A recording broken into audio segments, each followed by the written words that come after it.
Every morning before the world truly woke up, Jasmine Cole stepped out of her modest single-story home, nestled at the edge of a quiet neighborhood in Savannah, Georgia. The street was lined with weeping willows and modest houses with mailboxes, leaning slightly from years of use. The air, still crisp before the southern sun warmed it, carried the scent of dew-soaked grass. Jasmine liked it that way, quiet still, untouched by the noise of the world. Jasmine was 34, tall, dark-skinned, and soft-spoken. Her natural hair was pulled into a bun beneath her hood, and her steps were steady, purposeful, but calm. She rarely made eye contact with neighbors, not because she was unfriendly, but because she valued solitude. It wasn't always that way. Jasmine used to be bright, talkative, and adventurous. But the city had changed her. Or rather, life had. She had survived something she rarely talked about, an assault when she was 24 that left her with more than just bruises. The kind of trauma that doesn't leave obvious scars, but sits quietly in your bones and makes you cautious of every shadow, every footstep behind you. That event had changed everything.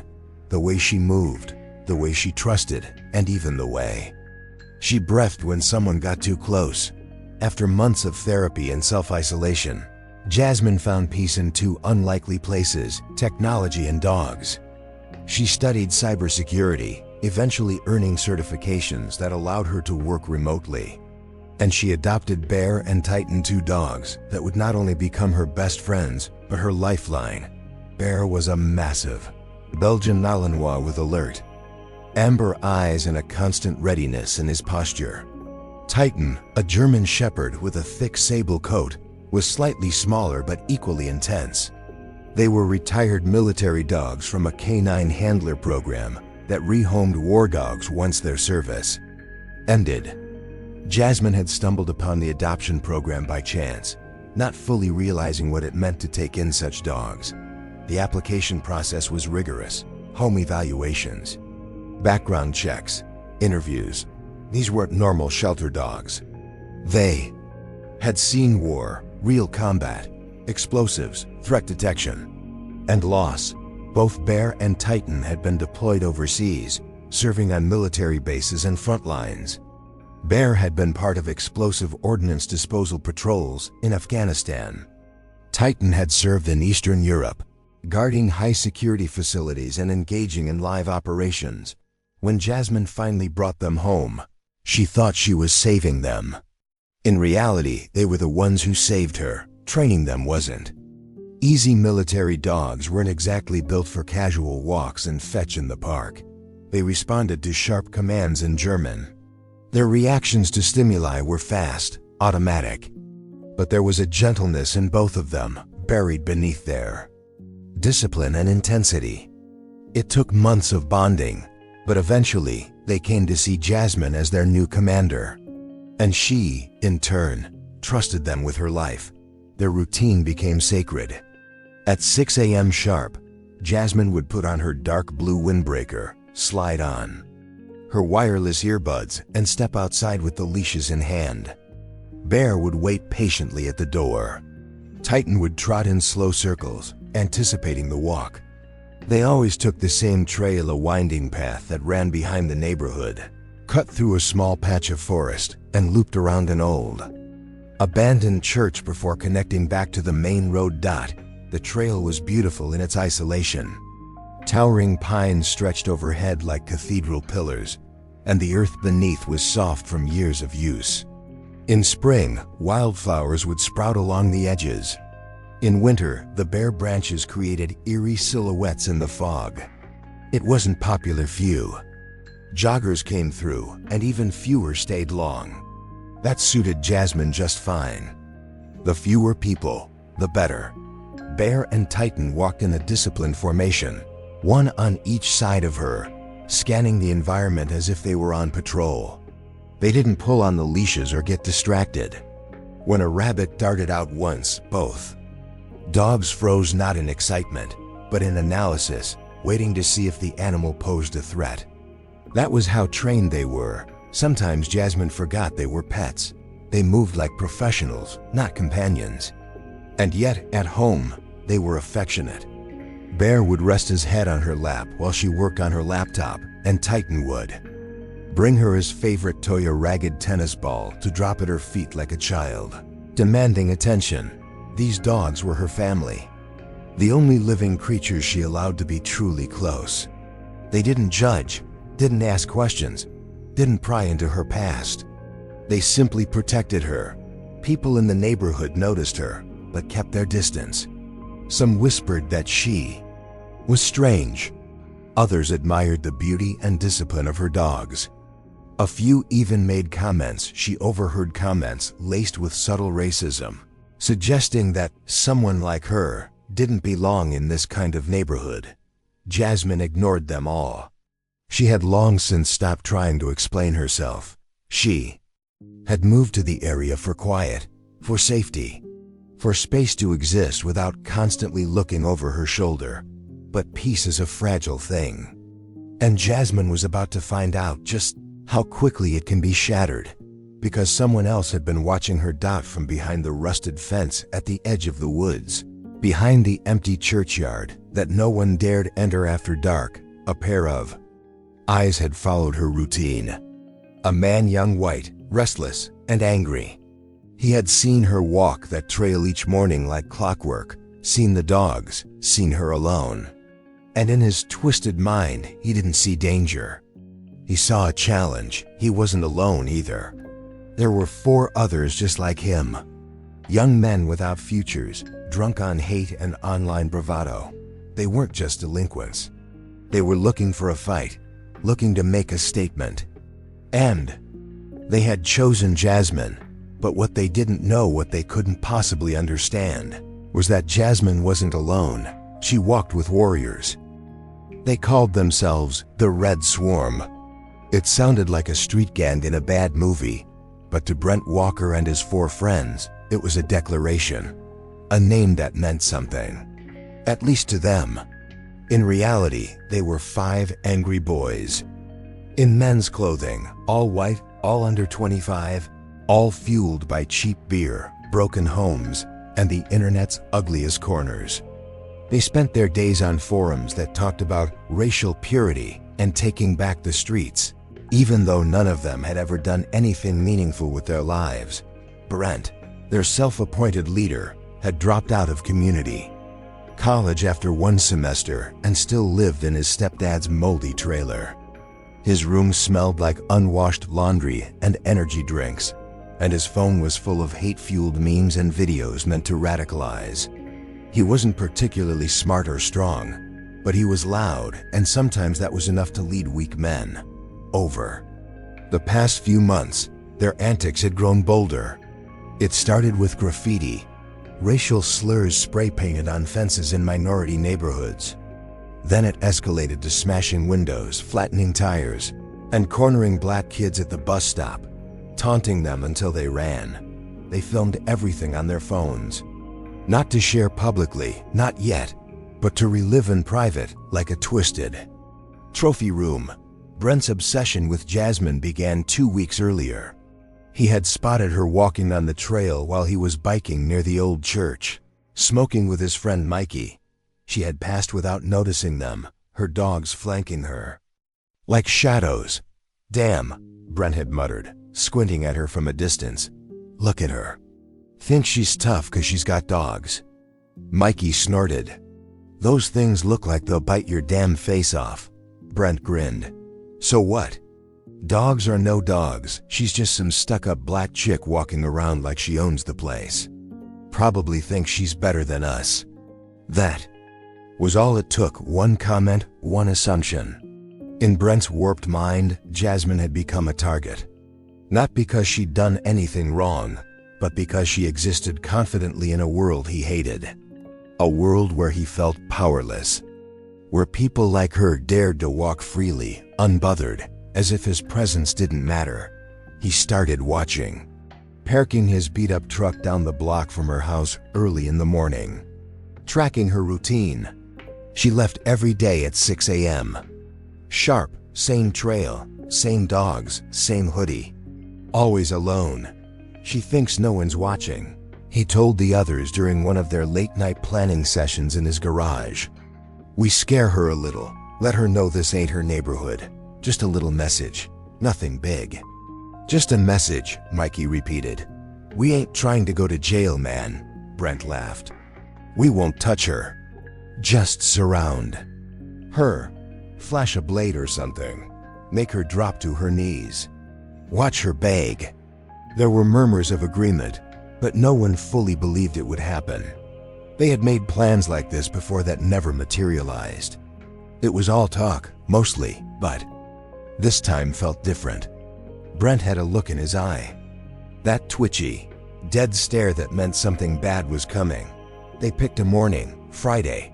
Brent said people would still be sleeping in, no joggers, no cops. The church trail was perfect, secluded, silent, and easy to block from both ends. At 5:30 a.m., the five of them gathered behind the crumbling chapel. They were dressed in dark hoodies and wore gloves. Two carried pocket knives. One had brass knuckles. Brent didn't bring a weapon.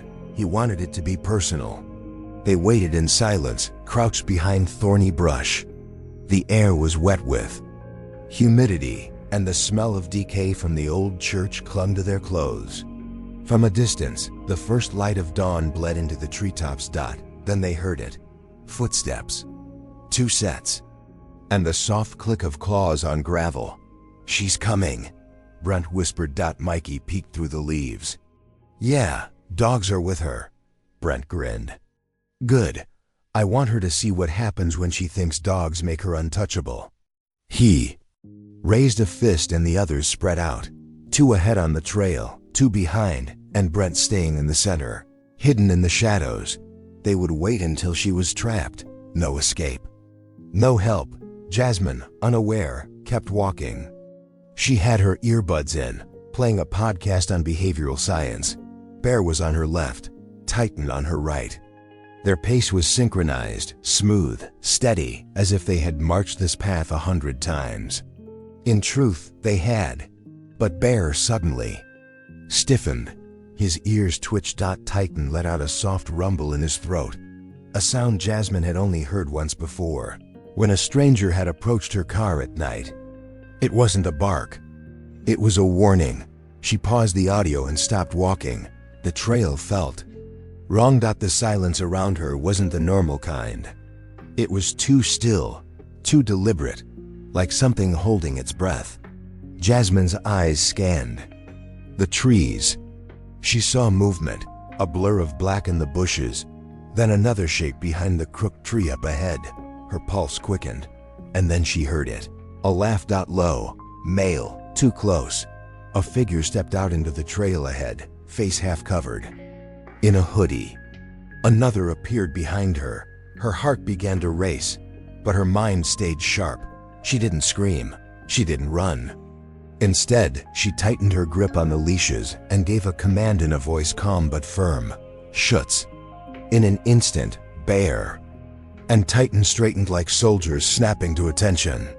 Their ears perked, their bodies leaned forward, alert and ready. No barking, no hesitation, only precision. Brent took a step toward her, hands out like a taunt. "Oh, what's the matter? Don't like surprises?" Jasmine didn't answer. Her eyes locked onto his, unblinking, and then she spoke again, louder. "Varan." The dogs lunged. Brent didn't even see them coming. One moment, he was smirking at Jasmine's blank stare, expecting her to cry, scream, maybe even beg. The next moment, Bear, the massive Belgian Malinois, launched forward like a missile. The dog didn't bark, didn't growl. He was trained not to warn, only to strike.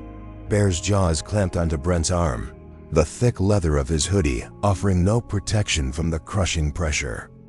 Brent howled in pain, stumbling backward as Bear drove him to the dirt with brutal force. Titan wasn't far behind. He surged toward Mikey, who was just beginning to shout something when the German shepherd's body slammed into his ribs, knocking the air from his lungs. The woods erupted in chaos. Jasmine stood frozen for half a second, stunned not by fear, but by awe. Her dogs were machines. Years of military training surged through their muscles like memory. Every move was exact, calculated. They weren't attacking wildly. They were disabling threats. Brent screamed, "Get Ida off me! Get Ida off!" He punched at Bear with his free hand, but the dog didn't let go. His teeth were locked, and every time Brent moved, Bear adjusted, digging deeper, pushing harder. Mikey tried to scramble to his feet, but Titan was faster. The dog gripped the cuff of his jeans, yanked him down again, then hovered over him with a deep, low growl that made the other two gang members freeze in place. Yo, we didn't sign up for this," one of them yelled, backing away. "Run," shouted the other. They bolted into the woods, crashing through the underbrush like panicked deer. But the dogs didn't chase. Jasmine gave a single sharp command. "Ows!" Bear released Brent's arm instantly and retreated to Jasmine's side, still snarling, eyes locked on his target.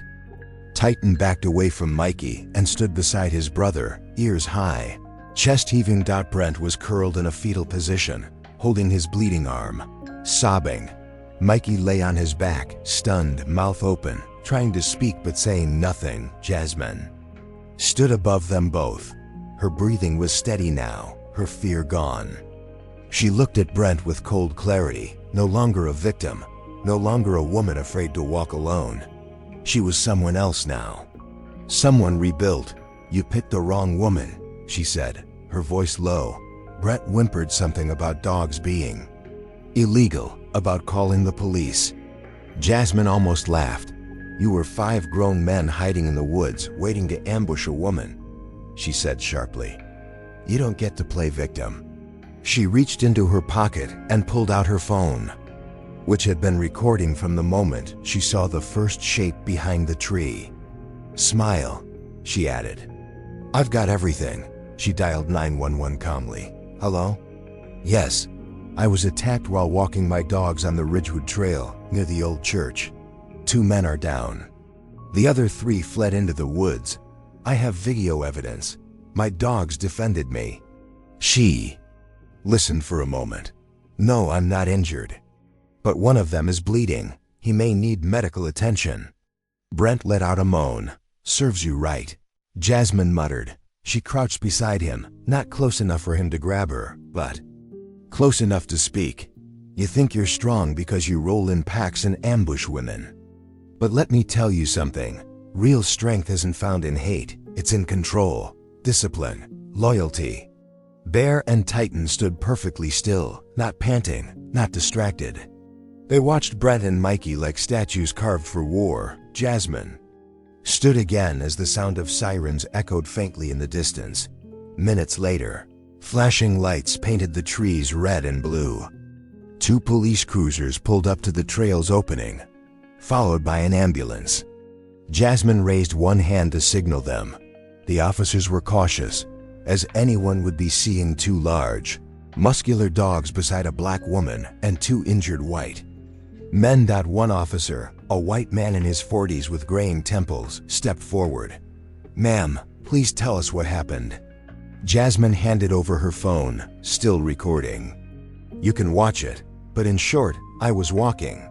They ambushed me. My dogs protected me." The officer looked at the dogs warily. "Are they trained?" "They're retired military K9 South, certified, controlled. They followed my commands." "Exactly." The other officer approached Brent, now whining that he was going to lose his arm. "This guy's got a puncture wound and probable dislocation," the officer said to the EMTs. "Get him on a stretcher."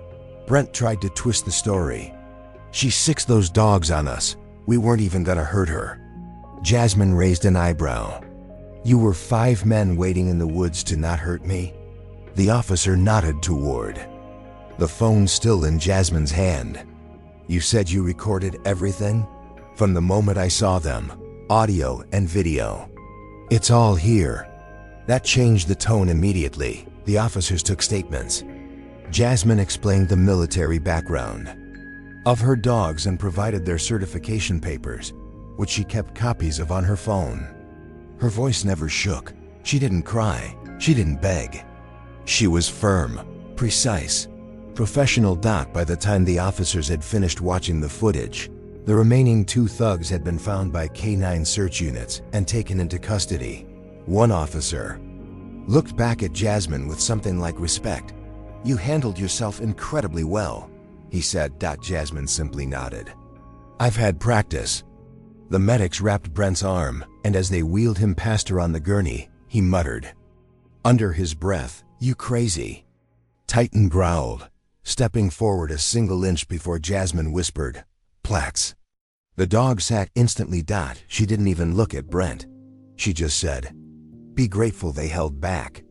As the sirens faded and the sun finally broke through the trees, Jasmine turned to leave, her dogs at her side.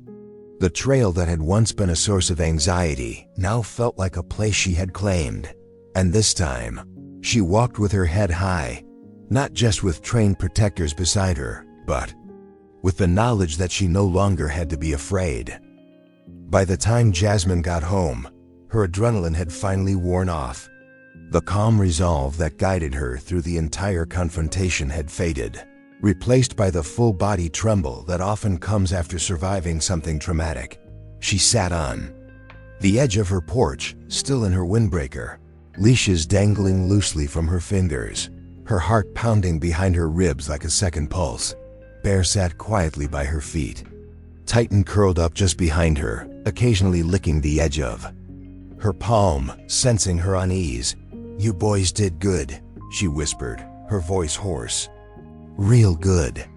It wasn't until later that morning, around 10 a.m., that the first wave of messages started hitting her phone.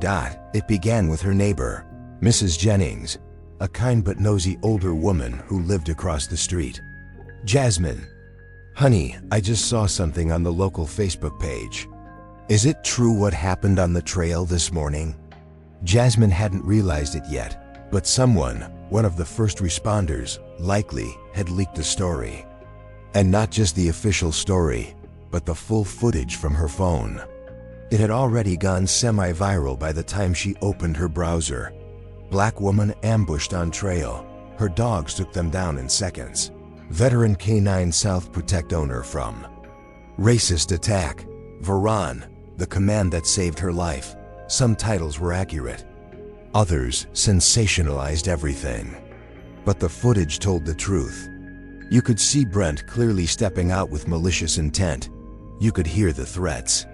You could see the 2 dogs spring into action like trained soldiers, defending without overstepping, obeying without hesitation. It was powerful.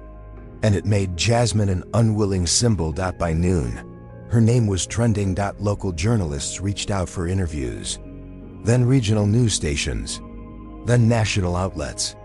All of them wanted the same thing, a statement, a sit-down, a quote from the woman with the war dogs. Jasmine ignored them all. She didn't want to be famous. She didn't want to be a meme. She just wanted peace. But peace, once disturbed, rarely returned so easily. That afternoon, there was a knock at her door. Not a threatening one, just a polite knock, 3 times.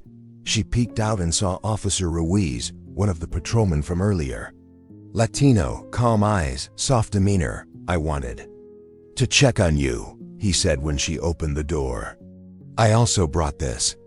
He handed her a folder, copies of the police report, incident details, and confirmation that Brent Walker and the others were being charged with attempted assault, hate crimes, and illegal weapons possession.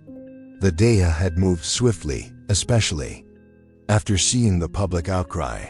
"You saved a lot of trouble by documenting everything," Ruiz said. "Most people panic. You stayed calm." Jasmine gave a small smile. "I didn't have a choice. I figured you'd also want to know," he added, "that your dogs are clear. Animal control reviewed the footage. No issues. No liability. They were lawful in their actions." She exhaled, genuinely relieved. That had been a quiet fear under everything else, that someone would come for Bear and Titan because they were too aggressive. "Thank you," she said. Ruiz hesitated. If you do choose to speak publicly, just be careful. You're a hero to a lot of people now. That's a lot to carry. She nodded. She knew exactly what he meant. Later that week, Jasmine sat on her back porch with a cup of tea, watching the sun dip below the horizon. The media requests hadn't stopped. She had said no to every TV crew, every podcaster, every influencer, trying to use her story for views. But then came the email that made her pause. It was from a woman named Nadine Foster, a retired Marine-turned-dog handler who ran a national organization that paired former military dogs with trauma survivors, veterans, abuse survivors, first responders. The email was simple. I saw the footage. Not just the dogs, but how you handled yourself. If you're ever willing to talk, we'd love to hear your story. You might help more people than you realize. Jasmine didn't reply immediately. She sat with it for a few days. In the meantime, something else unexpected happened. Cards started arriving in the mail, handwritten ones, emails too.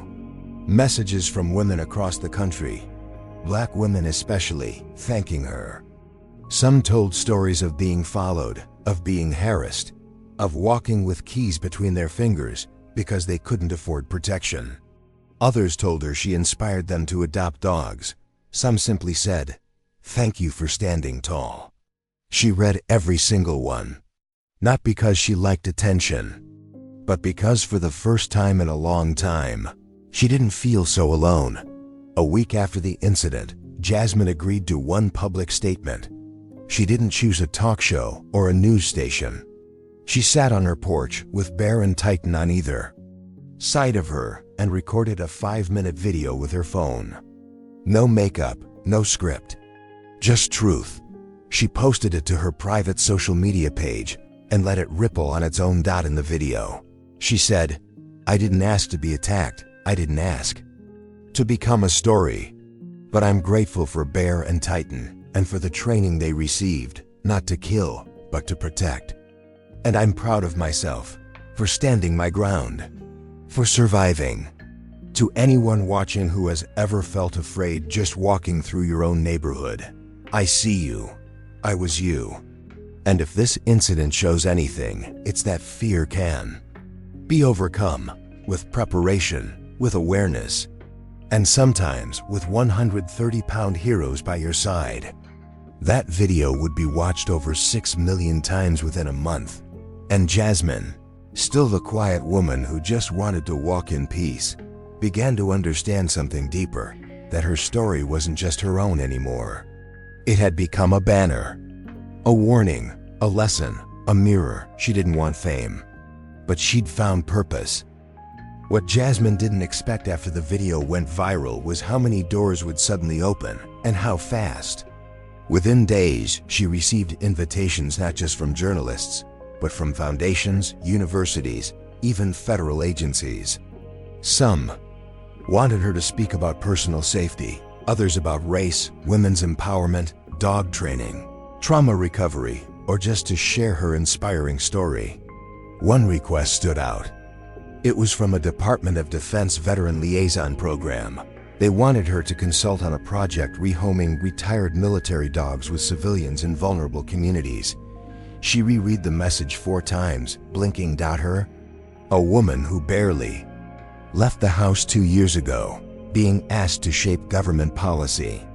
She almost said no, but then she thought of all the women who had messaged her, the ones who now walked their dogs a little taller, who bought pepper spray after watching her story, who wrote, "I finally adopted a shepherd because of you." So, Jasmine said yes. She agreed to a private Zoom with the DOD program and shared her journey, her assault, the fear that followed, how Bear and Titan didn't just protect her physically, but restored her dignity. By the end of the meeting, one of the program directors said, "Your insight is exactly what we've been missing. You gave these dogs a new mission, and that's a hell of a legacy." Within weeks, Jasmine found herself involved in something bigger than she'd ever imagined. She became an advocate, but not the loud, flashy kind. She didn't yell in front of podiums. She wasn't interested in becoming the next viral TED Talk celebrity. Instead, she focused on building something tangible, something real. It started small. Jasmine partnered with Nadine Foster, the marine handler who'd first reached out, and together they founded a nonprofit called Guardian Paws. The goal was simple but powerful: match retired military and police dogs with at-risk individuals, especially women who had experienced violence, stalking, or trauma. But more than that, they offered training, support, and community. Too many survivors, Jasmine realized, felt completely alone, invisible in their own neighborhoods.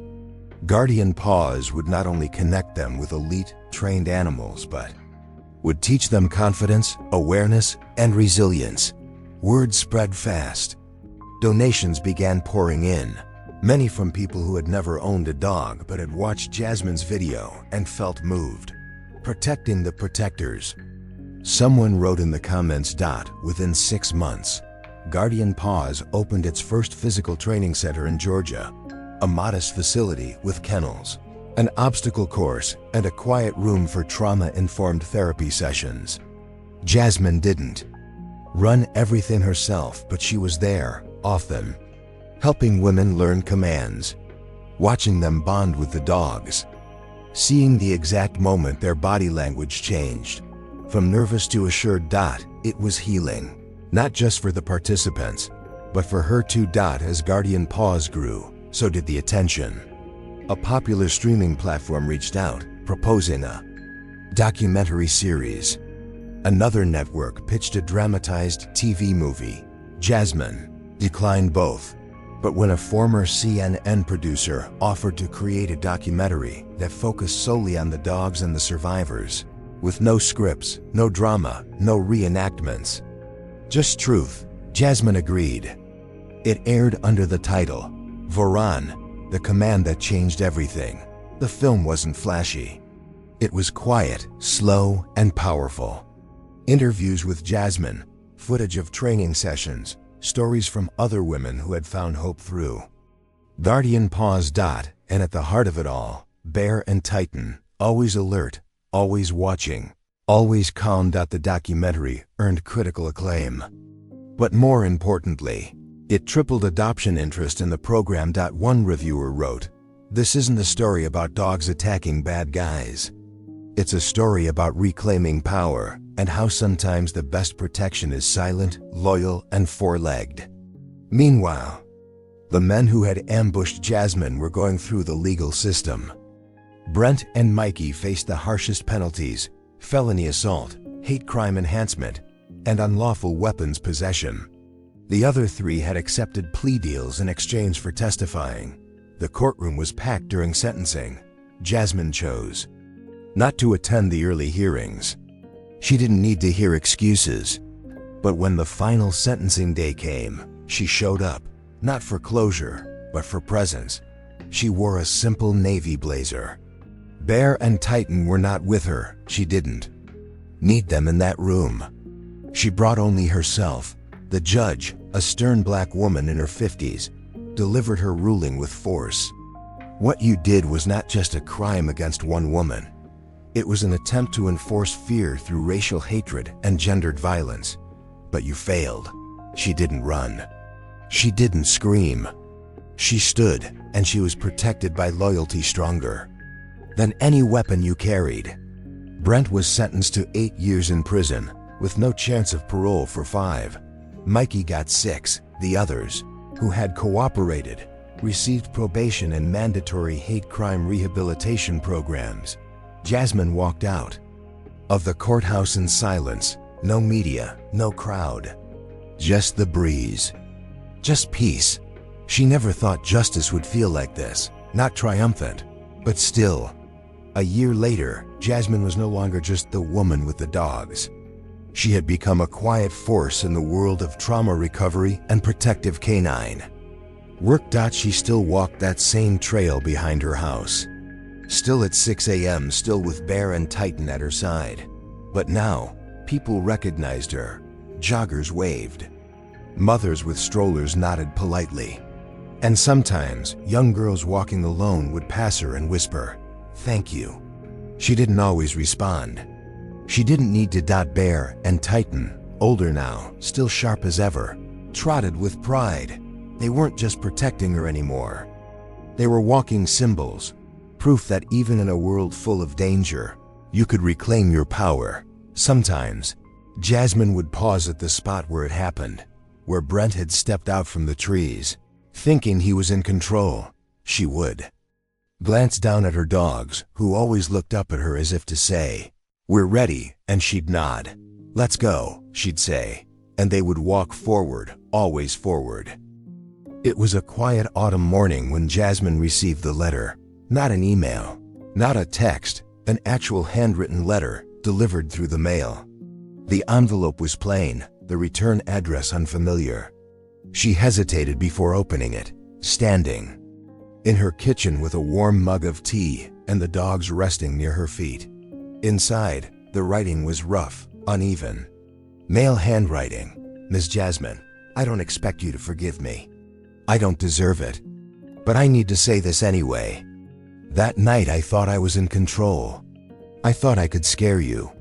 Instead, I learned what fear really is, not from your dogs, but from your strength. I saw a woman who refused to bow. And that haunted me more than any courtroom ever could. I've been doing a lot of work in here. Anger management, therapy. I'm not writing this to fix anything, just to say, I see what I was, and I'm sorry. _ It was signed only. Michael Mikey G. Jasmine stood there a long time, reading the letter twice, then a third time. She didn't cry. She didn't burn it. She didn't even respond. She simply placed it in a folder labeled closure, slid it into her drawer, and walked outside with Bear and Titan for their usual morning walk. In the 2 years since the attack, Guardian Paws had expanded to 5 states. Hundreds of dogs had been rehomed. Dozens of women and men had come through the program, some emerging from terrifying pasts with new strength, some simply learning how to live without fear again.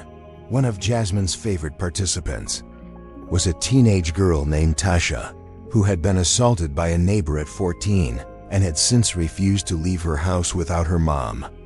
After 3 months in Guardian Paws, she'd bonded with a Dutch shepherd named Rogue. That dog had once sniffed out explosives in Syria. Now he played fetch with Tasha and slept beside her bed every night. Tasha's mom sent Jasmine an email. "You didn't just save her, you gave her back to me." That was the impact Jasmine never planned for. She thought her story ended the day the men were sentenced. But it didn't. It grew. Time, of course, moved forward. And with time came inevitable goodbyes. Bear, her first protector, her silent guardian, the dog who stood between her and death, began to slow down. His back legs stiffened, his hearing faded. He still tried to patrol the yard, but Titan started taking the lead. Jasmine knew the day would come. And when it did, Bear passed peacefully in her arms, wrapped in his favorite blanket, with Titan resting beside him. The grief hit hard, but so did the gratitude. She held a small ceremony in the back garden, just her and Titan, and planted a white rose bush over Bear's grave. She didn't give speeches. She didn't post about it online. Instead, she whispered, "You did your job, Bear, better than anyone ever could. Thank you for giving me my life back." After Bear's passing, Jasmine took a break. She needed to reset, to grieve, to remember who she was outside of the headlines and programs. During that time, she began journaling again, something she hadn't done since the days after her assault. But now the words flowed differently. Not from pain, but purpose. She started crafting chapters. Not a memoir, exactly. She hated that word. It felt too final. But something real. Something honest. The book, titled Command: My Life Between Fear and Power, was published 6 months later and quickly became a bestseller. Not because Jasmine was famous, but because the message hit home. It wasn't about heroism or revenge. It was about agency. about how every woman deserved to feel like she could walk safely, without explanation, without apology. On the second anniversary of the attack, Jasmine walked that same trail again, same path, same trees, same silence, but everything was different. This time she wasn't walking to escape trauma. She was walking into victory. Titan, older now but still strong, walked by her side. A new dog, Koa, a sable Belgian Malinois with sharp, amber eyes, followed close. Koa had just finished his first assignment with Guardian Paws and was officially hers now. As she reached the bend in the path, Jasmine stopped. She placed a small carved stone at the base of the tree. It read simply, "Still standing."